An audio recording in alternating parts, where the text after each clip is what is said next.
Thank you, Pastor Ron. Thank you, everyone. Good to see everyone.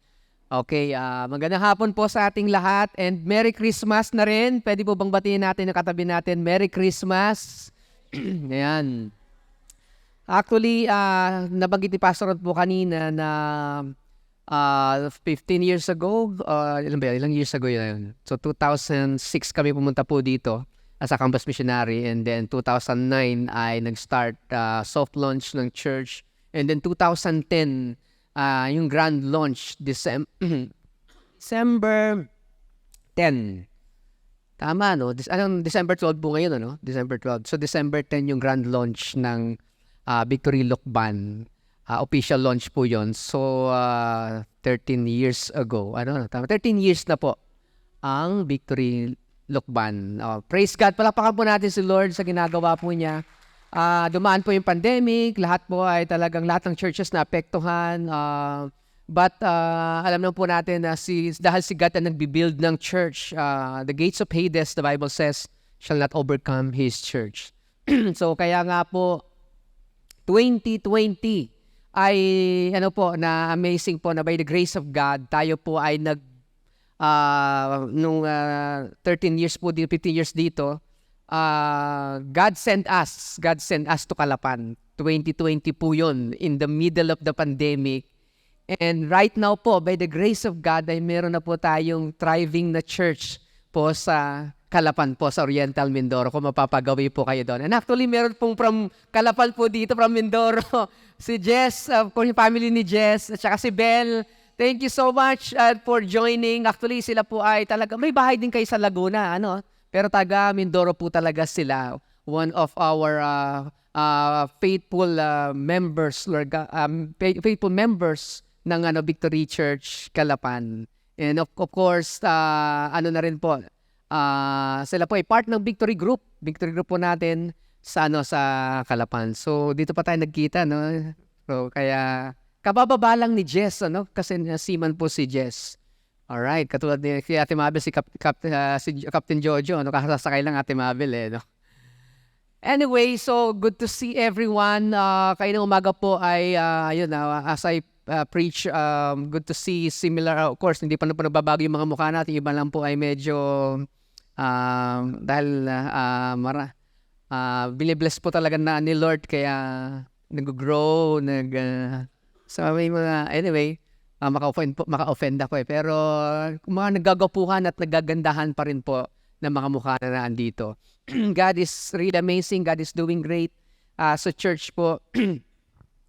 And ayan, si Colleen. Grabe, hindi, ganda pa rin ni Colleen. Hindi nagbabago ang beauty ni Colleen, come on, Colleen. One of the faithful staff nung nandito po ako, si Colleen po is one of those na talagang faithful na ginamit po ni Lord for how many years din po. And thank you, Colleen, for your service. Palakpakan po natin si Colleen. Thank you. And ngayon may mga bago na pong staff ang Victory Lokban.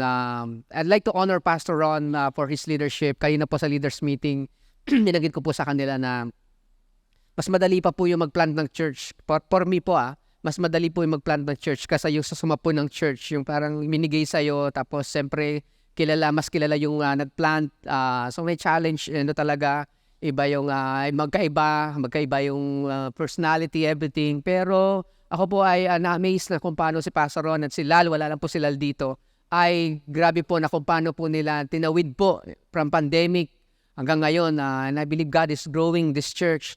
By the grace of God, of course, through the leadership of Pastor Ron. Pwede po bang palakpakan po natin si Pastor Ron? Pastor Ron, and si Lal pala natin sa likod. Thank you. Pwedeng tumayo ka, Pastor Ron and Lal. Yan, ito po mag-asawang ito ay, grabe po yung heart nila. Servant heart, servant leadership na kayo na kwento niya habang nagla-lunch po kami. Kung saan may need, si Pastor Ron po ay naandun. Nag-kids sa church pastor po yan, sa pastoral services sa Lucena. So grabe po yung servant heart po nila. Kaya hindi po ako nag-worry at dahil yun po, kayo po ay blessed ni God ng talagang napaka-hardworking at napaka-servant po na leaders and pastors. So thank you so much. Of course, yung staff, si, ang pangalan mga bro? Si Mark, of course, si Mark. Si Mark and, si Mark po actually, is nandito pa po nung time na yon na isa rin po na nakita ko yung calling ni Lord sa buhay po ni Mark. And then, yung pala ay di talagang si Tony talaga yung, kaya pala hindi na isama sa Kalapan ay dahil kay Tony, kay Tony. Si Tony, nandito ba si Tony? So, ayan, bro, thank you for answering the call of God. Praise God for your life and thank you for your leadership and thank you sa ginagawa natin sa mga campuses dito sa Lukban. Joke lang yun doon, pero hindi ko nakalimutan ang pangalan mo. Pero of course, si Mark. Pero nawala din ako kayo na parang senior moment ata yun. No? Nakalimutan na nawala yun. Anyway.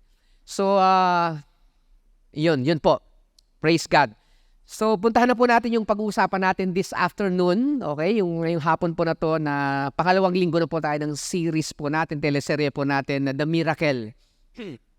And last week, I'm sure si Pastor Ron po ay preach a powerful message. Thank you, Pastor Ron. About dun sa, I think the same text na gagamitin ko ngayon is the same text na binasa ni Pastor Ron last week. Pero basahin din po natin Bible po kasi ay hindi po naluluma, timeless po siya. Kung ulit-ulit mong basahin, meron ka pa rin makukuha na revelation. So may I request everyone to please stand up. Tayo po tayong lahat in reverence po to the Word of God. We're standing in reverence to the Word of God. Matthew chapter 1 verse 18 to 23. Now the birth of Jesus Christ took place in this way. When his mother Mary had been betrothed to Joseph, before they came together, she was found to be with child from the Holy Spirit. And her husband Joseph, being a just man and unwilling to put her to shame, resolved to divorce her quietly. But as he considered these things, behold, an angel of the Lord appeared to him in a dream, saying, Joseph, son of David, do not fear to take Mary as your wife, for that which is conceived in her is from the Holy Spirit. She will bear a son, and you shall call his name Jesus, for he will save his people from their sins. All this took place to fulfill what the Lord has spoken by the prophet.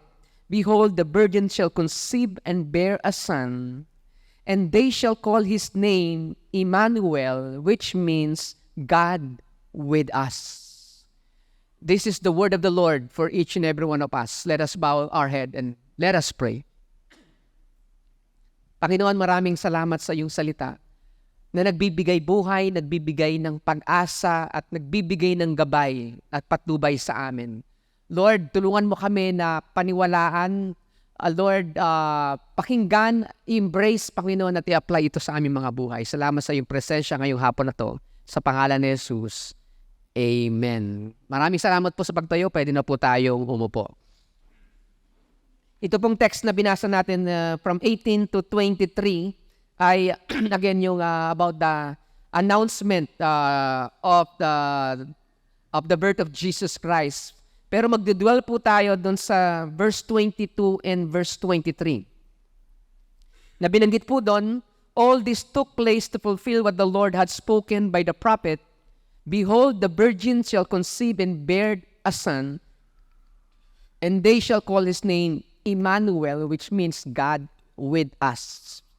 Very familiar po sa atin yon, yung praise po na yun, yung word na yun, God with us. Pero tutunghayan po natin dito, paano po na, ano po yung, it's a miracle po kasi even science cannot explain that. Paano nagkaroon ng baby sa womb? Si Mary gayong, siya po ay virgin. Sabi po doon, siya po ay, pag sinabi pong virgin, ang ibig po sabihin po niyan is, a young, nasa na ba yung, ano ko dito? Alright. Unmarried person. Normally referred to a young unmarried woman of marriageable age. Yun po ang virgin. So wala po siyang asawa. Of course, betrothal during the time, na-explain I think ni Pastor nito, ay almost married na po without sexual relations. Yun po yung, kaiba po yun doon sa engagement na meron po tayo ngayon. Pero yung betrothal po is, almost married na po sila. 1 year po yun. And then wala pong sexual relations. So, pero ito na po, yung timing ni Lord, di ba naman po talaga si God kung tumiming, di po ba, na sila po ay ikakasal na, pero na magitan, nag-intervene si Lord. Okay? And kung babasahin po natin yung scripture, ay almost muntik-muntika na po talaga sila maghiwalay. Kasi nga, ang gagawin na po ni Joseph kasi nalaman niya na pregnant si Mary, so ibig sabihin, parang hindi na po mapahiya si Mary, ay nag-decide na po siya na ihiwalayan po si Mary. Pero, yung si Angel Gabriel po ang nagpakita sa dream kay Joseph para hindi po siya, encourage po siya na wag pong na ituloy po yung pagpapakasal o kay Mary. So kung hindi po natuloy yung itong kasalan po na to, itong kumbaga yung pagsasama ni Joseph at ni Mary, mas matindi po sa hiwalayan ng Katniel po ito. Pero hindi po, namagitan po si Lord, okay? So hindi lang nag-intervene kay Katniel si Lord, pero kay Joseph and Mary, nag-intervene po si Lord. Yung iba po mga hindi na nakaka-relate doon. So tanongin niyo po yung mga anak niyo na mga anyway. Okay. So, tingnan po natin, ano po ba yung significance ng virgin birth? Bakit po ito kailangan nating paniwalaan at bakit kailangan, doctrine po kasi ito, na kailangan nating embrace at may effect po ito, yung belief po natin kasi, kung ano po yung paniniwala natin will affect how we live. Pag nakakita po kayo ng tao na ganun yung pamumuhay, bakit ganun ang pamumuhay niya? Ganun kasi, may paniniwala kasi siya na iba Ganun yung pamumuhay niya dahil ganito ang paniniwala niya. Our belief will affect how we live. Kaya kailangan tama yung paniniwala natin, belief natin. Kasi kung hindi tama yung belief natin, yung paniniwalaan natin, guess what? Yung pamumuhay din po natin ay hindi magiging tama. Kaya kailangan tama yung pinaniwalaan po natin. Meron pong impact o baga may effect po yung virgin birth po na yon. So question is, why does the Messiah need to be born through a virgin? Okay, yun po yung question na sasagutin natin. At 3 bagay po ang gusto ko pong i-share sa atin ngayong hapon po na ito. Unang-una, number 1 po, the miracle of the virgin birth demonstrates God's faithfulness to fulfill His promise. Yan. So it's a fulfillment to the promise of God. In verse 22 to 23, sabi po diyan, all this took place. Lahat daw po yun kung paano kumilos si Lord kay Joseph and kay Mary. Yun po ay nasa plano ng Panginoon. Sabi po diyan, all this took place to fulfill, para i-fulfill what the Lord had spoken by the prophet. Behold, the virgin shall conceive and bear a son. Sino po yung prophet na sinasabi po dito? It's actually found in Isaiah. Sa Isaiah po yun. Isaiah chapter 7 verse 14, sabi po doon, therefore, the Lord Himself will give you a sign. The virgin will conceive and give birth to a son and will call him Emmanuel. So ito po ay 700 years before the time of Christ. Yung binanggit po ni Isaiah po na prophecy po na yon. And dito na po yung fulfillment. Noong napakatagal, yung iniintay po nila na Messiah. Ito po ay si Jesus, ang atin pong Panginoong Jesus. 450 years of silence between the Old and New Testament, and yet si Lord po ay hindi kinalimutan ang kanyang pangako. Yung pangako po niya na through the virgin birth nga po, ito po yung way po ng ating Panginoon. So, and alam niyo po ba, sa Isaiah 7:14 po na yon, we know again that this prophecy finds its final and ultimate fulfillment in the birth of Jesus Christ, God with us. And alam niyo po ba na ano po yung odds of this Old Testament prophecy getting fulfilled? Kasi sobrang tagal na po niyan So si Jesus fulfilled over 300 prophecies, mathematically proving that He is the Messiah. Na-fulfill po niya 300 prophecies. Alam niyo po ba, para ma-fulfill daw po ni Jesus, yung even 8 lang, 8 lang do sa prophecy, ay sobrang imposible na. Talagang na to, ito ay 1 in 1,017 or exactly 1 in 1 quadrillion ba yun? Kasi 1 and then 17 na zeros. Sino ano doon? 1 and then 17 zeros.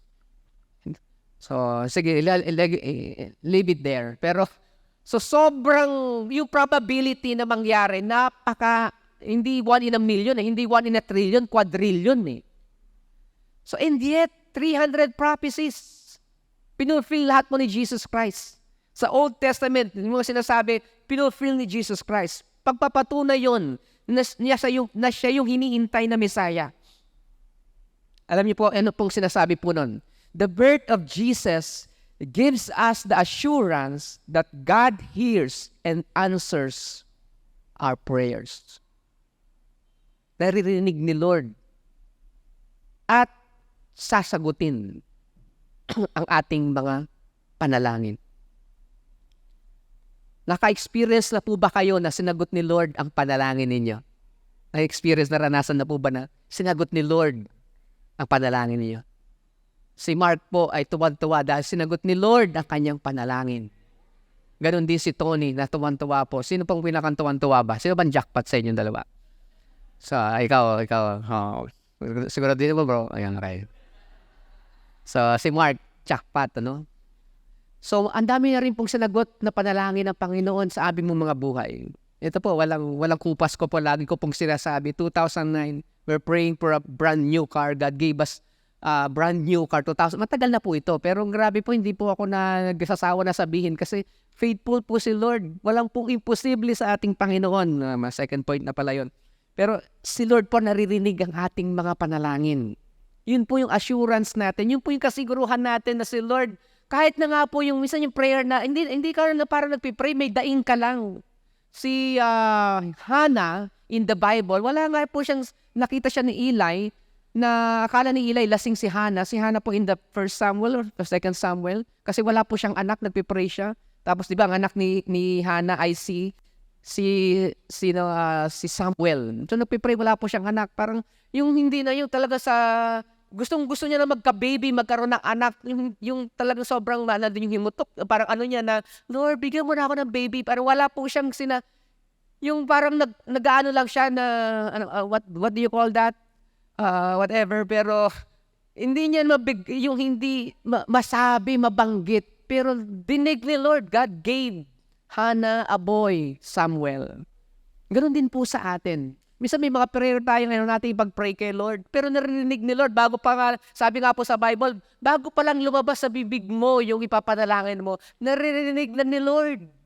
Even the Bible says that God gives the desire of our heart. Wala ka pang sinasabi na pinapipray. Yung desire ng heart mo, alam na ni Lord. So yung virgin birth po, pagpapatunay na si Lord po ay sumasagot, narinig at sumasagot sa ating mga panalangin. Sabi po sa 2 Corinthians chapter 1 verse 20, sapagkat kahit gaano man karami ang pangako ng Diyos, marami pong pangako ang Diyos, tutuparin niyang lahat ito sa pamamagitan ni Kristo. Kaya masasabi natin na tapat ang Diyos at ito'y nakapagbibigay ng kapurihan sa Kanya. Kahit gaano pa pong karami yung mga pangako ng Panginoon sa atin. Diba? Sabi po ng Biblia, lahat po yun ay tutuparin niya sa pamamagitan ni Kristo. Ano po yung mga promises ni Lord sa atin? I hope we hold on to that. Kami po, sinusulat po namin yung mga prophecies sa amin. Mga prophecies, yung iba po doon natupad, yung iba po hindi pa rin po. Pero we're holding on to the promises of God. Ganun po. Si Abraham, maganda po yung kanyang conviction sa Romans chapter 4, verse 20 to 21. No unbelief made him waver concerning the promise of God, but he grew strong in his faith as he gave glory to God, fully convinced that God was able to do what He had promised. Sa Abraham po, nag-intay po siya ng 25 years para magkaroon po ng Isaac. Tapos nagka-Isaac pa, sinabi ni Lord, i-offer mo sa akin si Isaac. 25 years, 75 years old po siya, pinangakuan po siya ng Panginoon. He waited. And yet, sabi po dinescribe sa Romans, sabi ni Paul na dito na, he did not waver in unbelief, fully convinced that God was able to do what He had promised. The question for us, are we fully convinced? Kumbinsido po ba tayo na tutuparin ni Lord ang kanyang pangako. Convinced po ba tayo? Si Abraham po, fully convinced. Again, number one, the miracle of the virgin birth demonstrates God's faithfulness to fulfill His promise. Kumbaga, si Lord po, I believe, sa atin po tayo dito, no? Ano na po natin si Lord? Subok na natin ang Panginoon. Subok na natin na si God po ay talagang pag nangako po, gagawin po niya. Ganun po si Lord. Tested na po natin na si Lord po ay sumasagot sa kanya pong mga promises, sa kanya pong mga pangako. Number two, pangalawa po, the miracle of the virgin birth displays God's power through the Holy Spirit. Hindi lang po ito fulfillment ng promise niya, kundi ito rin daw po ay pagpapakita ng kanyang kapangyarihan sa pamamagitan ng banal na Espiritu. Imagine po natin, kaya ang tanong po ni Mary sa verse 34, sabi niya, how will this be since I am a virgin? So, wala pong, she's not doubting, she just need an explanation. Paano mangyayari? Wala nga akong asawa. Yun po ang tanong po ni Mary. Pero sabi ng anghel, the angel answered her, the Holy Spirit will come upon you and the power of the Most High will overshadow you. The power of the Most High will overshadow you. Therefore, the child to be born will be called Holy, the Son of God. So makita po natin that the virgin birth of Christ is a miraculous work of the Holy Spirit. Banal na Espiritu po yun. So in science, hindi po kaya explain yun. Ngayon, may mga, ano bang tawag doon sa nagkakaroon sila ng, anong tawag doon sa, sila ay parang ipaplant lang tapos and then magkaka-baby na. Pero hindi po, wala po nga, it's from the Holy Spirit. I don't know kung ano pong pangalan ng anong term na yon. Pero nakita po natin is the virgin birth of Christ is a miraculous work of the Holy Spirit. Miracle po yon. It's a miracle. Kung paano nangyari po, God's creative power po yon. Na the power of the Most High overshadowed Mary.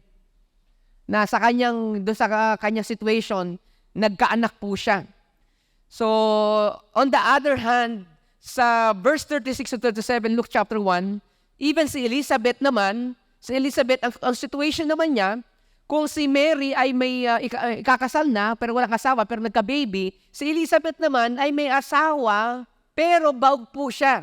Sabi po doon, what's more, your relative Elizabeth has become pregnant in her old age.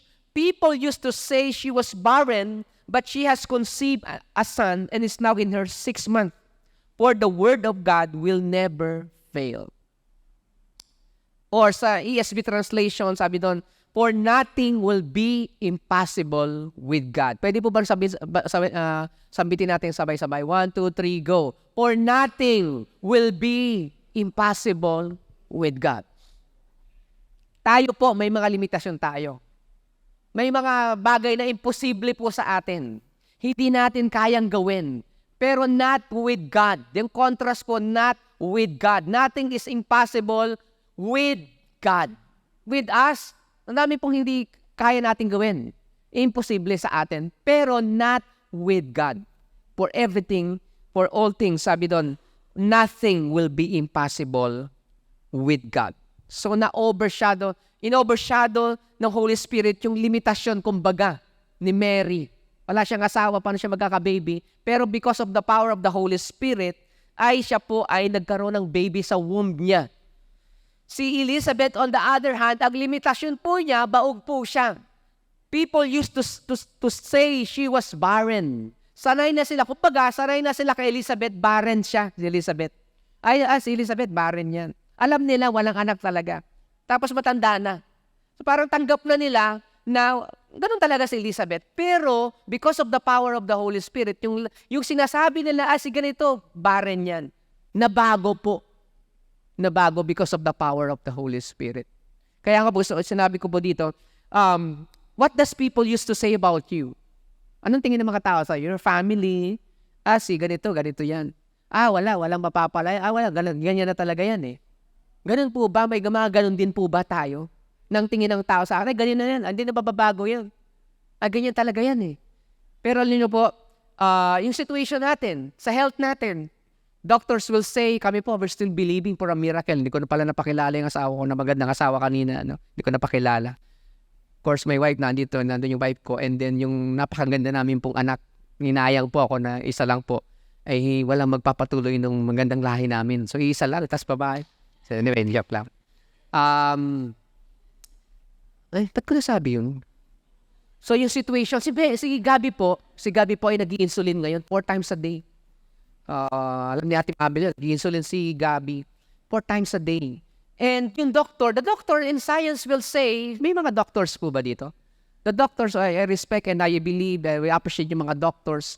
Pero yung sinasabi po ng doctor, lagi pag nasa hospital po kami, nagpapacheck up ng bagong ka-diagnose pa lang. Type 1 diabetes po kasi may type 1 diabetes yung anak namin.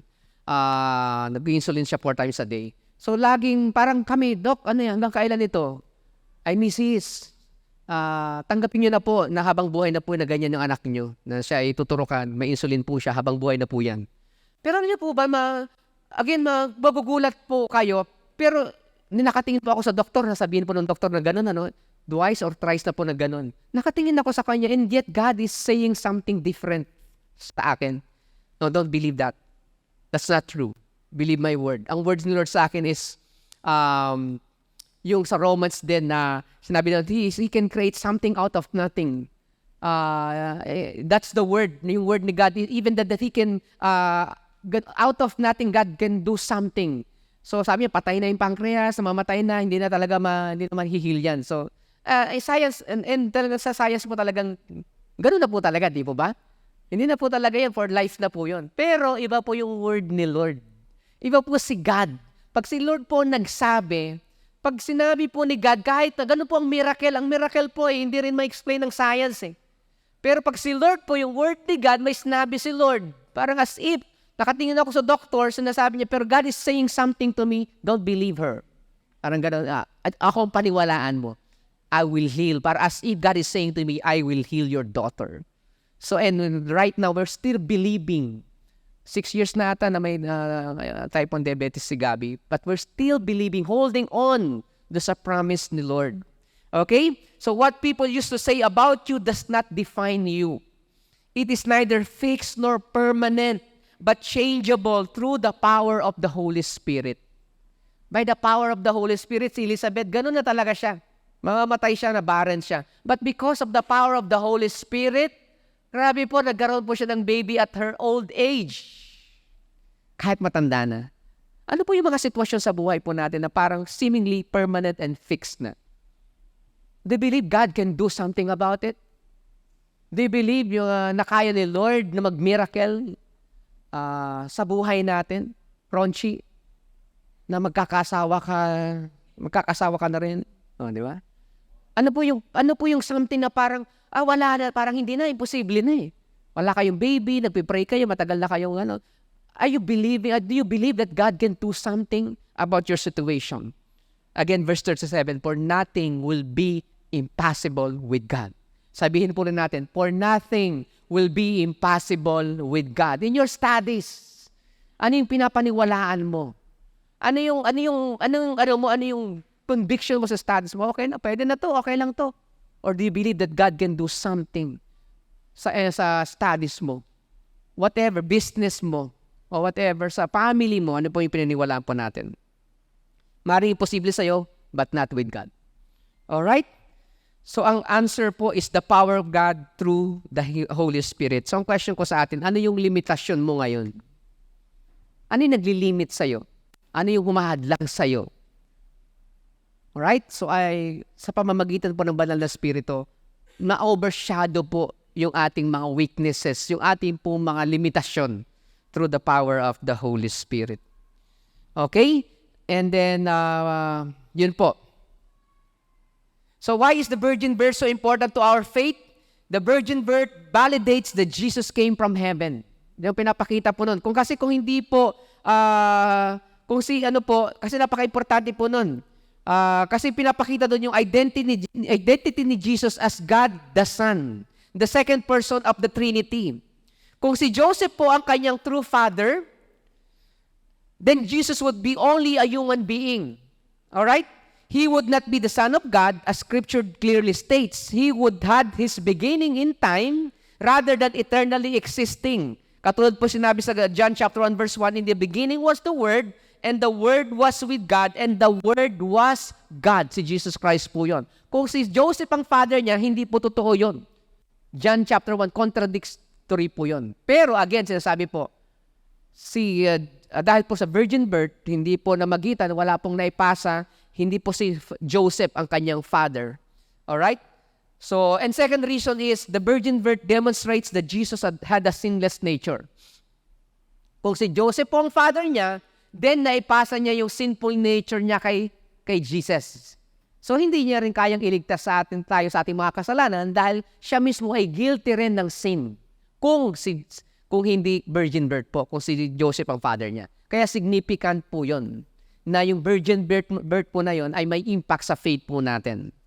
Alright? So God is powerful, God is doing something.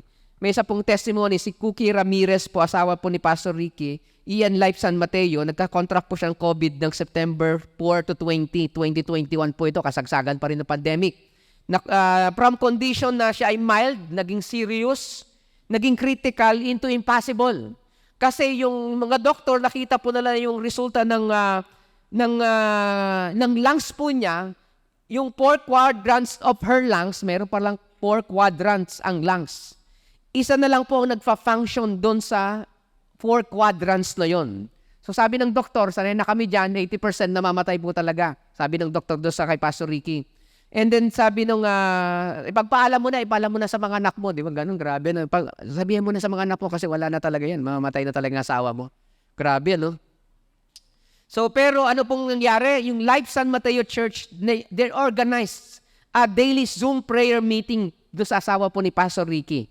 And from the power of God, from ICU, na-transfer po siya sa regular room. And then, na-discharge po eventually. And underwent rehab and fully recovered. Wow, naka-recover. Praise God. So, meron din po tayong story dito sa Quezon, si Pastor Ed. Kung kailan niyo po si Pastor Ed, grabe po, critical yung condition niya during that time ng COVID po, yung Delta virus pa po yun.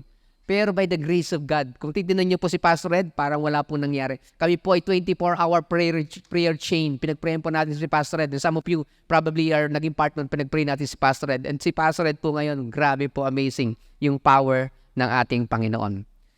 Nakaranas na po ba kayo ng impossible situation sa buhay niyo? Okay? How did God help you? Paano tayo tinulungan ng ating Panginoon? I believe tinulungan po tayo ni God. Ito pong gusto kong ibigay sa atin. Every miracle starts with a problem. If you have a problem, you are a candidate for a miracle. Hindi mo naman kailangan ng miracle kung wala kang problema eh. So lahat na nangangailangan ng miracle ay yung may problema. Kaya kung may problema ka ngayon, candidate ka for a miracle. Be expectant na si Lord mag-move in your situation. Kung anumang sitwasyon na meron po kayo, ano man kailangan ng miracle, nothing is impossible with God. Alright? Number 3 and last, the miracle of the virgin birth signifies God's presence with His people. Kaya nga, God with us. Yun po ang sinasabi, pinapakita ng virgin birth. Jesus is God with us as a reconciler. Nireconcile niya tayo ni Jesus Christ kay God. Sa 2 Corinthians 5:19, wala na po sa PowerPoint, for God was in Christ reconciling the world to Himself. Because of Jesus Christ, napalapit po tayo kay God. Jesus is not only God with us, but also God in us. Sabi po sa Galatians 2:20, my old self has been crucified with Christ. It is no longer I who live, but Christ lives in me. So God is not just with us, but in us. Kasama po natin ang ating Panginoon. The Spirit of God lives in us and we are His dwelling place. Sabi po sa 2 Corinthians chapter 6:16, we are the temple of the living God. Tayo po ang templo ng banal na Espiritu. So kasama po talaga natin ang ating Panginoong Jesus. And Jesus is not God with us temporarily, but eternally. Matthew 20:20, I am with you always to the end of the age. Kasama po natin ang Panginoon. Hebrews 13 verse 5, sabi po diyan, keep your life free from the love of money and be content with what you have, for He has said, I will never leave you nor forsake you. Yun po yung promise ni Lord sa atin. I will never leave you nor forsake you. Hindi ibig sabihin na hindi tayo makakaranas ng problema, pero in our problems, in our disappointments, in our shortcomings, kasama po natin ang ating Panginoon. Yun yung comforting, the most comforting promise. One of the most comforting promise ni Lord is, God is with us. He will never leave us nor forsake us. Pwedeng iwanan ka ng ibang tao, pero si Lord, hindi kayo iiwan. Sa mga moment ng may mga pinagdadaanan tayo, lalong-lalo na pag may mga challenges tayo sa life natin, much more. Parang yung feeling natin na parang, Lord, nasaan ka? Parang iniwanan mo ba ako? Much more makikita po natin na doon pinapakita na si Lord ay kasama natin at hindi tayo iniwanan. Kahit na po siya yung pumunta sa langit, yung Holy Spirit po nagpatuloy ng role ni Jesus Christ as a teacher, revealer of truth, encourager, comforter, intercessor, and God with us. And that's why ito po yung encouragement ko po sa atin, Hebrews 4:14-16, because God is with us and in us.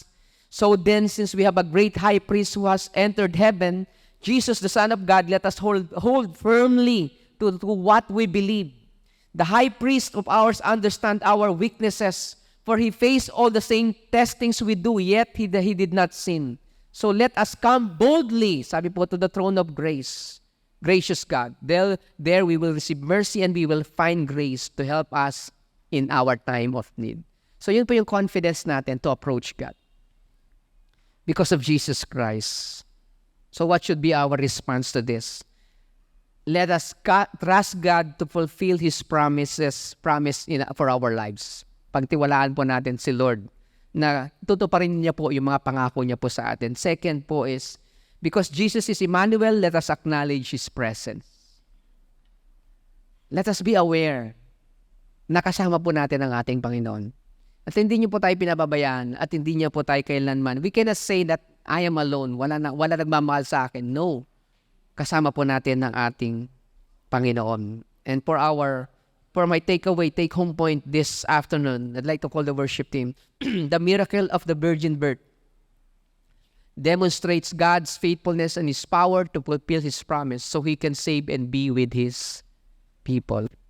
Yun po yung gusto kong iwanan po sa bawat isa sa atin.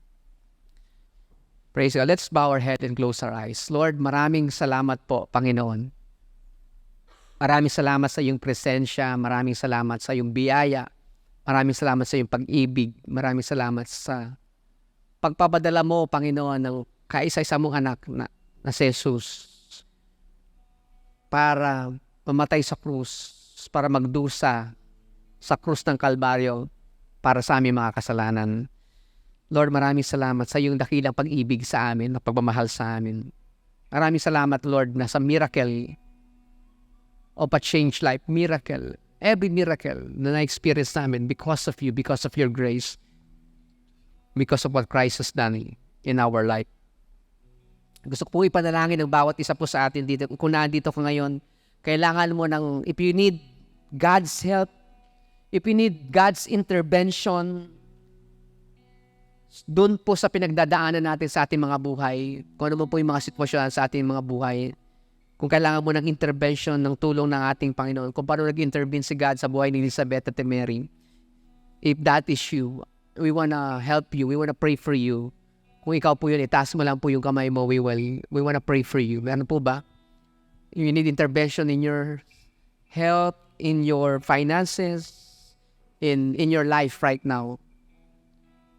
Taas mo lang po yung kamay mo at ipapanalangin ka po namin. Meron po ba? And the second po is, if you are sick right now, may karamdaman ka, kailangan mo na, or sa family mo na kailangan ng healing o karamdaman, I wanna pray for you as well. Itaas mo lang po yung kamay mo, I wanna pray for you. Meron po ba dito na you need prayer, you need healing in your... Sige, yan. And last po is, kung hindi mo pa na isusuko ang buhay mo sa ating Panginoong Hesus, hindi pa sa Jesus ang Panginoon ng buhay mo, and you want to make a decision this afternoon to surrender your life to Jesus, I believe this is an opportunity for you to do that. Kung ikaw po yun, itaas mo rin po ang kamay mo at ipapanalangin po kita. Meron po ba? Praise God. Praise God. Lahat po tayo nasa ating Panginoon na. Sige po, sige, bow your head, continue to bow your head and close your eyes. Yung nagtaas po ng kamay kanina, if you need healing, whatever sickness, or barrenness, probably, kung ikaw ngayon, you're praying for a baby, or in your barrenness, hindi lang sa pagbubuntis, kundi sa life mo, sa finances mo, may na parang, pili mo parang barren, parang kulang, parang wala. We want to pray for you. Sige po, manatili nakatas yung kamay mo ngayon. As I'm going to pray, Lord, I commit my brother to you. Lord, salamat God. Sa milagro mo, Lord God, nothing is impossible with you. I declare, Lord God, healing, Lord God, in Jesus' name. For my brother, I declare, Lord God, sa sickness, kung anumang sakit yung Panginoon, Lord, I thank you that by your wounds, he is healed, Lord God, in Jesus' name. They are healed, Lord God. We're declaring healing right now. We speak healing. Even kung anong chronic disease or whatever diseases, Lord God, nothing is impossible with you. And we are claiming your healing power over my brother and sister, even right now, Lord God. Thank you, Lord God. Thank you so much, Lord God, for your power. Thank you for your miracle, Lord. Thank you so much, God. In Jesus' name I pray. And everybody say, Amen. Praise God. Palapakan po natin ating Panginoon. Let's all stand up right now.